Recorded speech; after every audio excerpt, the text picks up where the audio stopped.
इंद्रायणीचं पसायदान 16 September झाडांचं उपोषण. लेखक डॉक्टर संतोष मोतीराम मुळावकर. अभिवाचक डॉक्टर शुभदा राठी लोहिया. आज झाडं जागतिक ओझोन दिनाचं औचित्य साधून उपोषणाला बसली आहेत. साखळी नव्हे तर आमरण. झाडांच्या मुळांनी जमिनीतले क्षार आणि पाणी घेणं बंद केलंय. झाडांच्या पर्णरंध्रांनी हवेतला कार्बन डायऑक्साईड वायू शोषून घेणं बंद केलंय. मात्र झाडं जमेल तेवढा ऑक्सिजन सोडत आहेत वातावरणात. जीवाजीव असेपर्यंत ऑक्सिजन वायू हवेत सोडण्याचं व्रत अखंड ठेवणार आहेत झाडं. झाडं संपतील पण झाडांचं व्रत संपणार नाही. झाडांचं व्रत कधीच संपत नसतं. ज्यांचं व्रत संपतं ती झाडच नसतात. झाडांनी ते व्रत जन्माला येण्यापूर्वीच जाणीवपूर्वक स्वीकारलं आहे. झाडांच्या आत्म्याचा तो शब्द आहे. जीवाश्म झालो तरी ऑक्सिजन वायूला संपू देणार नाही, मरू देणार नाही, हा दृढ निश्चय आहे झाडांचा. जी दृढ निश्चयी असतात तीच झाडं असतात. झाडांचे कुठलेही निश्चय लेचेपेचे नसतात. आपला जन्म सावलीसाठीच आहे याचीही झाडांना जाणीव आहे. सगळी पानगळ झाली तरी सावलीचा पदर मुळीच सोडायचा नाही, हे झाडांनी सगळ्या पानांना अगदी बजावून ठेवलंय. त्यामुळे पानगळीनंतरही पानातली सावली संपणार नाही मुळीच. झाडं संपली तरी आपला सगळा सुगंध इथंच ठेवणार आहेत. सुगंधांचं शाश्वत लेणं इथंच पेरणार आहेत. आज सकाळीच हवेच्या पाठीवरून आपल्या वत्सल हात फिरवत झाडांनी हवेला तसं सांगितलं. झाडांनी उपोषण करू नये अशी गळ हवा, सूर्यप्रकाश, माती, पाणी यांनी झाडांना घातली होती. पण झाडं कुणाचंच ऐकायला तयार नाही.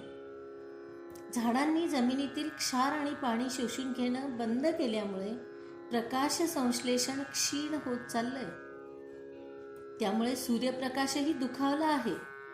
आपल्या किरणांची इति कर्तव्यता संपुष्टात आल्याची खंत सूर्यप्रकाशाला कासावीस करते आहे. आता उद्या सकाळी ओझोन वायूची दरवळही म्लान झालेली असणार. पहाटेची टवटवीत प्रसन्नता क्षीण झालेली असणार. या जाणीवेनं आजचा दिवसही मूक आक्रंदन करतो आहे.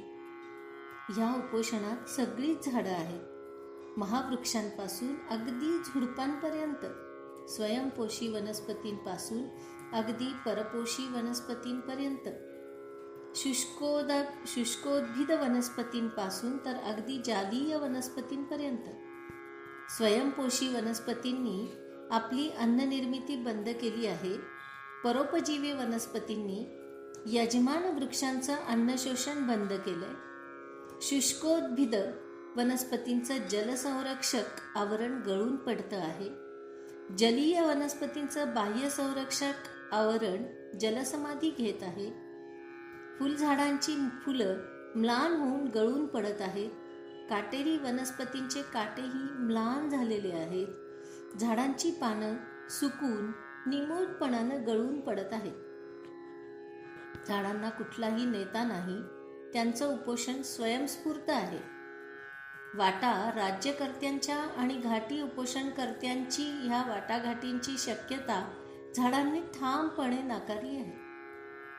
झाडांच्या मागण्या अशा आहेत: प्रदूषणाची विखारी ओकारी थांबवा, पृथ्वीभोवतीचं ओझोन कवच वाचवा, वृक्षतोड बंद करा, अधिक झाडं लावा, ती जगवा, वाढवा, सगळ्या जैविक अजैविकांची माय माऊली पृथ्वी वाचवा. पृथ्वी आहे म्हणून सगळ्या जैविकांच्या जीवात जीव आहे. पृथ्वीचा सगळ्यांवर असलेला जीव वाचवा. पण झाडांच्या उपोषणाकडे लक्ष द्यायला माणसाला मुळीच वेळ नाही. माणसं झाडांच्या आमरण उपोषणाचं बोनसाय करण्यात रमली आहेत. झाडं गेल्यावर माणसं झाडांच्या उपोषणाचं बोनसाय आपल्या शोकेसमध्ये ठेवणार आहेत.